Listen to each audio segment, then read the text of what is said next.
gyro, puts in a big boot of rudder there, and basically turns the aircraft around on its edge.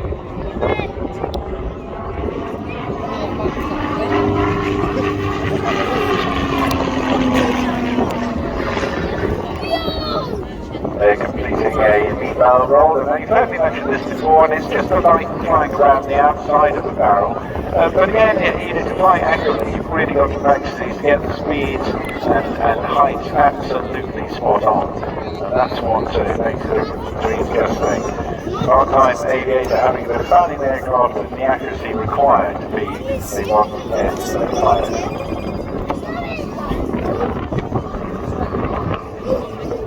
Coming under 45 now for another barrel roll. I think we might move to this way. And you mentioned the reference to T-65. The display area, you can see all the red markings on the beach going left to right. That's what we call the A-axis. You may hear other people refer to that. And then we have some imaginary lines going out straight away from you. We call that the B-axis, around which most brakes and formations coming towards you are made. And then, as Rod's coming in now, we have a 45 right and a 45 left. And it's just each way of really choreographing an air display. Now, this looks fairly benign compared to a Typhoon, but I can assure you the pilot working just as hard.